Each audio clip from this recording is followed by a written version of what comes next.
नमस्कार प्रेक्षकांनो, शिवा मालिकेच्या आजच्या भागामध्ये मी आपलं मनपूर्वक स्वागत करतो। त्यामध्ये आता आशू हा लग्नासाठी आशूने होकार दिलेला कळताच आता भाऊंना मोठा धक्का बसलेला असतो आणि भाऊ आता त्यांच्या बेडरूममध्ये आलेले असतात। भाऊ आता लक्ष्मणला म्हणतात की माझा तर अजूनही विश्वास बसत नाही हा आशू असा निर्णय घेईल म्हणून। तेव्हा आता लक्ष्मण म्हणतो की भाऊ आता काय उपयोग, आशूने आता लग्नाला होकारही दिलाय। लक्ष्मण म्हणतो की शिवा आणि आशूचं मागाशी जे काही भांडण झालं त्यामुळे आता शिवा आणि आशू एकत्र येणार नाहीत आणि त्याचे सगळे मार्ग बंद झालेत असंच मला वाटतंय भाऊ। भाऊ म्हणतात की या सगळ्या गोष्टी ना गैरसमजामुळे होऊ राहिल्या, एक गैरसमज संपला की दुसरा गैरसमज लगेचच पुढे येतो। लक्ष्मण म्हणतो की आणि ज्या काही अडचणी येत्या त्या अडचणी दूर करण्याचा देखील दोघेही प्रयत्न करत नाहीये भाऊ। भाऊ म्हणतात की पण त्यासाठी त्या अडचणी दूर करायला आपण तरी कुठे काय करतोय। भाऊ म्हणतात की त्यांना आत्ताची परिस्थिती समजतच नाहीये काय घडू राहिलंय आणि काय होतंय, पण आपण बाहेरून सगळं बघतोय लक्ष्मण, तरीसुद्धा आपण काही करू शकत नाही। आणि भाऊ हे बोलत असतानाच ताबडतोब पाठीमागून सीताई तिथे येते। भाऊ म्हणतात की आपण तरी त्यांचा गैरसमज दूर करण्यासाठी प्रयत्न करायला हवेत लक्ष्मण।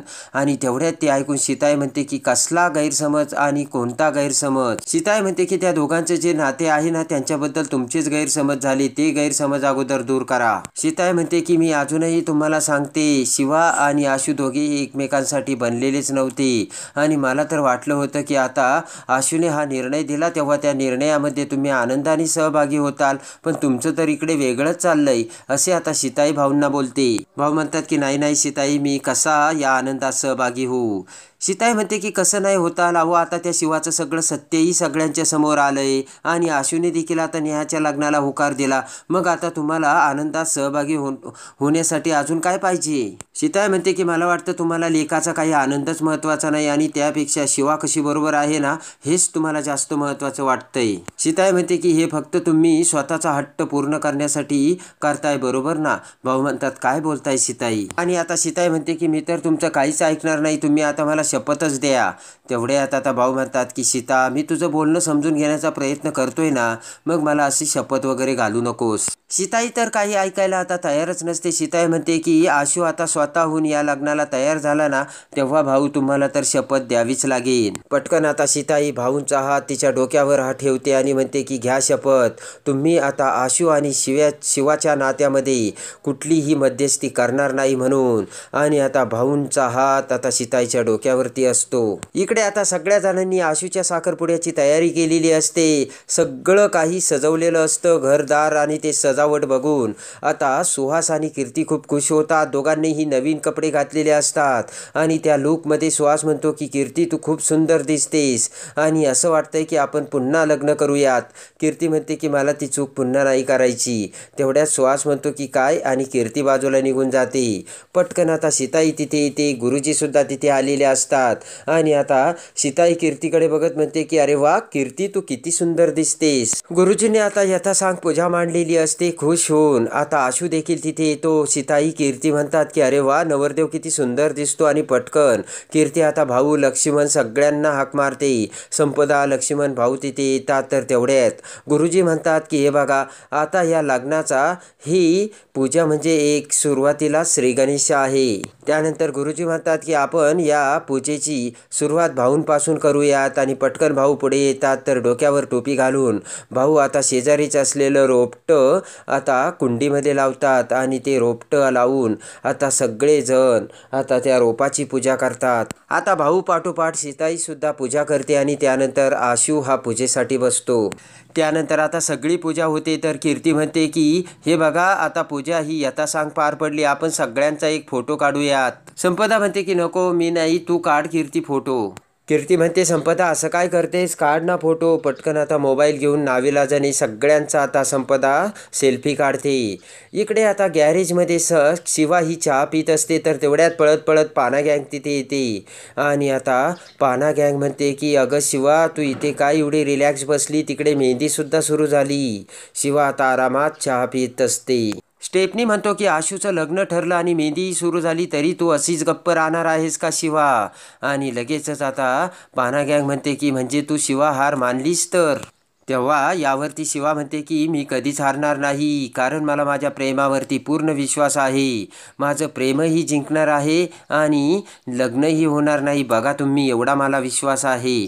पाना गँग म्हणते की अगं शिवा, कधी लग्नाचे सगळे तयारी होऊन संकेतसुद्धा सुरू झालेत. मेहंदी काय, संगीत काय, हळद काय, आणि अजूनही तुझं हेच चाललंय. शिवा म्हणते की एवढं प्लॅनिंग होऊ नका, काहीच होणार नाहीये. आणि पटकन आता बॅटरी म्हणतो की शिवा, तू जर काही करणार नसेल ना तर आम्हाला सांग आणि आम्ही काय करू ते. राडा करायचा आहे का, गोंधळ घालायचा का, काहीही सांग. तोडफोड करायची असेल तर सगळं काही करून येतो.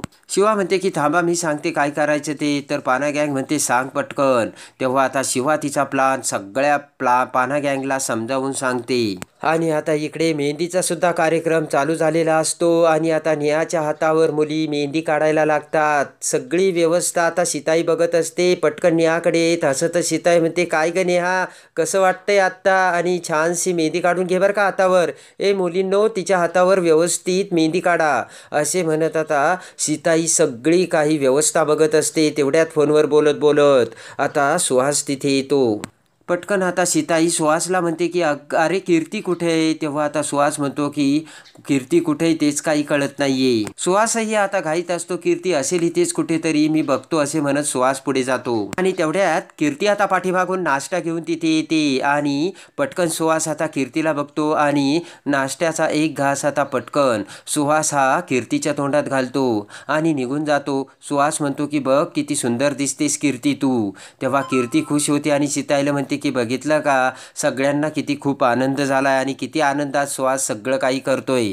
तेवढ्यात आता सीताई समोर उर्मिला येते. तर आता सीताई म्हणते की अगं उर्मिला, कुठं होतीस तू, आणि संपदा कुठे बरं, मी तुमचीच वाट बघते. उर्मिला म्हणते की संपदा ना, मगाशी ती मला म्हणाली बायकांचा सगळा कार्यक्रम आहे, तेव्हा मी तरी काही करू इथे, म्हणून ती बाहेर गेली. सीताई म्हणते की अगं उर्मिला, असं कसं, घेऊन ये बरं तिला अगोदर इकडे. आणि आता कीर्ती सुद्धा पटकन आशूला मेहंदी काढण्यासाठी बोलावयास जाते. इकडे आता पटकन कीर्ती ही आशूकडे येते आणि आशूला म्हणते की चल. आशू म्हणतो की अगं ती काढते ना छानपैकी मेहंदी, कशाला तिला डिस्टर्ब.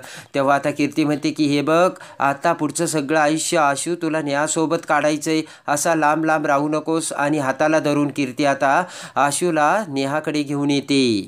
आशू आता सीताई समोर येताच सीताई आता आशूच्या गालाचा किस घेते आणि म्हणते की खरंच खूप सुंदर दिसतोयस तू. पटकन कीर्ती आता आशूला नेहाकडे घेऊन जाते. आणि आता इकडे शिवा ही गॅरेजवर असताना आता स्टेपनीला शिवा तिच्या हातावर मेहंदी काढायला लावते. सगळी पाना गँग तोंड सोडून बसलेले असतात. शिवा म्हणते की असं काय तोंड सोडून बसलेत, अरे आज या नेहाचं लग्न आहे ना. पाना गँग म्हणते शिवा तू हे सगळं कशासाठी करते. शिवा म्हणते की मला खूप मस्त वाटतंय म्हणून मी हे सगळं करते. इकडे आता सगळी तयारी होता क्षणी संपदा तिथे येते. सीताई म्हणते बघ बघ आली संपदा. कीर्ती म्हणते की अगं संपदा, सगळी तयारी होत आली आणि कुठे गेली होतीस तू. कीर्ती म्हणते चल चल संपदा, आपण मेहंदी लावू. तेव्हा आता संपदा म्हणते की नको. तेव्हा आशू संपदाकडे बघत म्हणतो काय ग संपदा, काय झालं.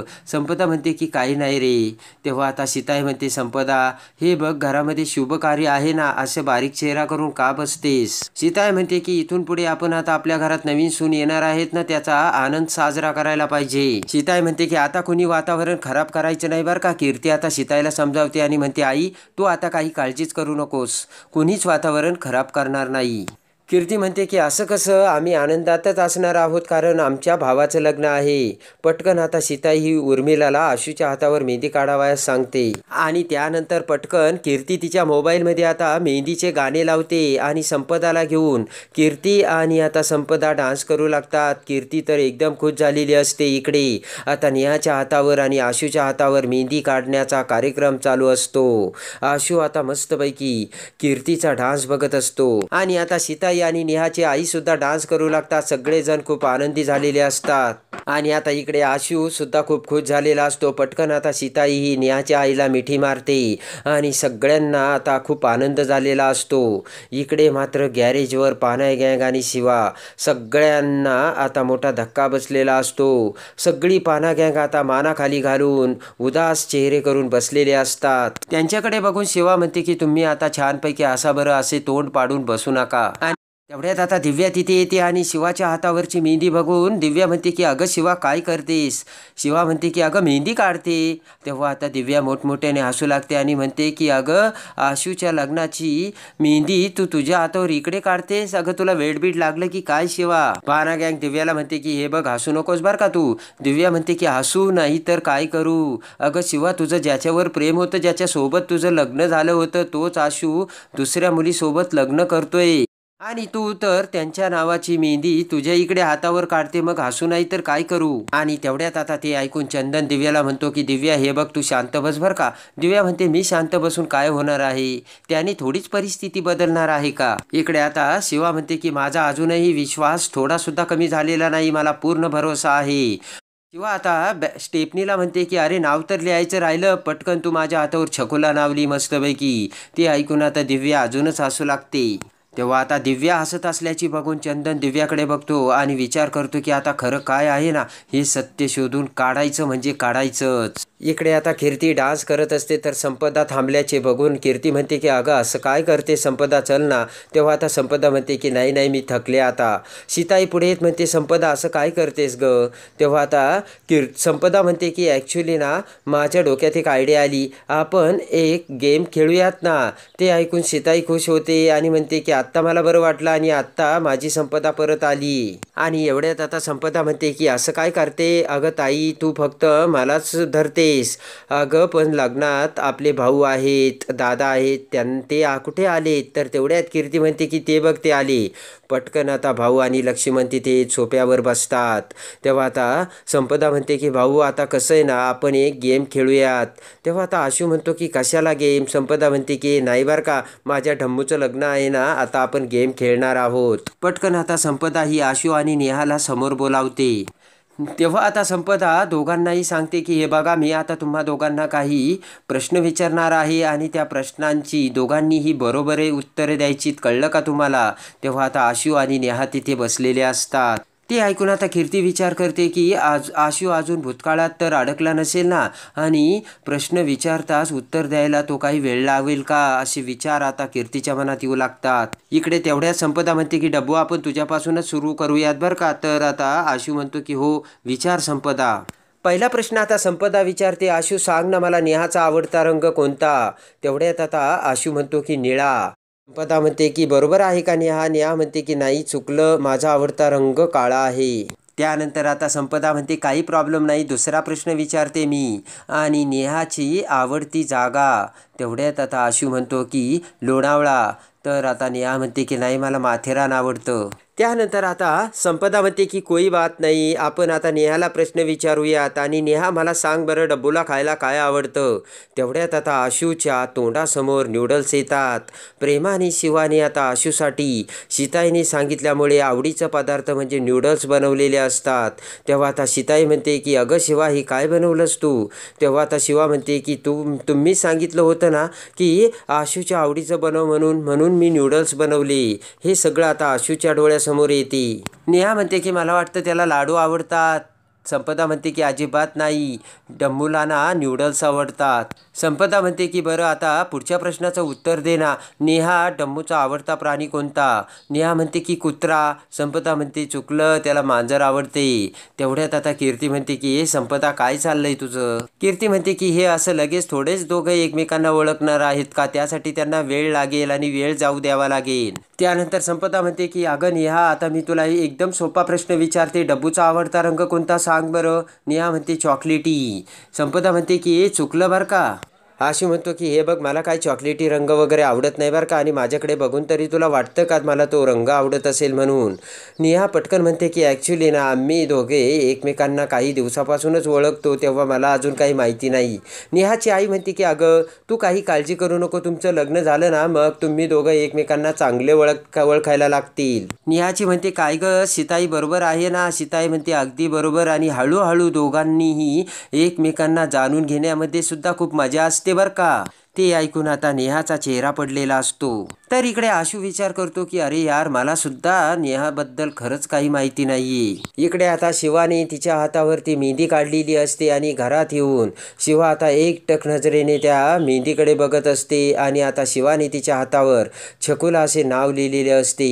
तेवढ्यात आता वंदना तिथे येते आणि पटकन शिवा शेजारी बसत आता वंदना म्हणते की हे काय शिवा, अशी हातावर जरी तू काय मेहंदी काढली तरी आता होणारं काही बदलणार आहे का, आणि आता कशाला उगाच त्या आठवणीत तू हरवून जातेस.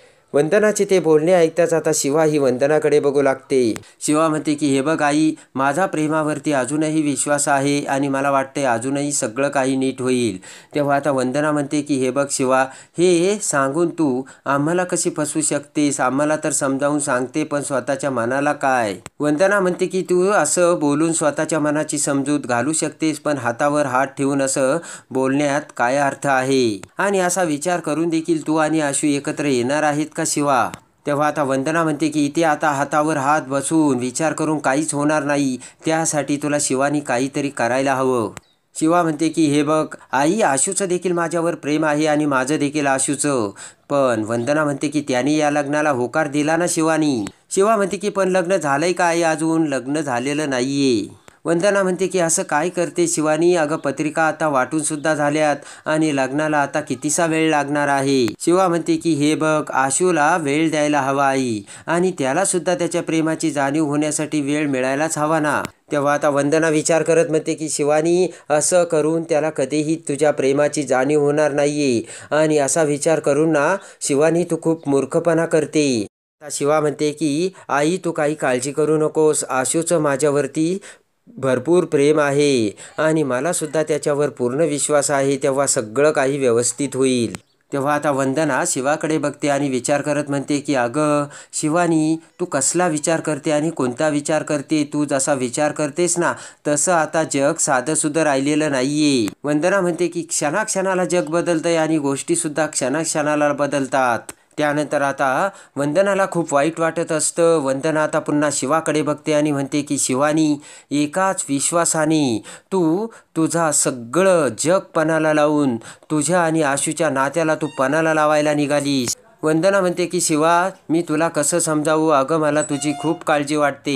असे म्हणत आता वंदनाने सुद्धा शिवाच्या खांद्यावर डोकं ठेवलेलं असतं. आणि इकडे आता नेहा आणि आशूचं लग्न होणार असल्यामुळे वंदनाचा सुद्धा चेहरा पडलेला असतो आणि वंदनाच्या मनात आता काय करावं असा विचार चाललेले असतात. आणि त्याच वेळेस आता शिवासुद्धा आता वंदनाच्या डोक्याला डोकं लावते आणि आता शिवाच्या डोळ्यासमोर सुद्धा आता आशूचं चित्र उभा राहते. खरंच आता आशूला आपल्या प्रेमाची जाणीव होईल का, आणि आशू आपल्या प्रेमाची जाणीव होऊन आपल्याकडे धावत येईल का, हे आता याचा शिवा विचार करायला लागते. इकडे आता आशू आणि नेहाने त्यांच्या लग्नाची तयारी केलेली असते आणि आता इकडे संपदा आता आशू आणि नेहाच्या साखरपुड्यात अजून एक धमाल करणार आहे.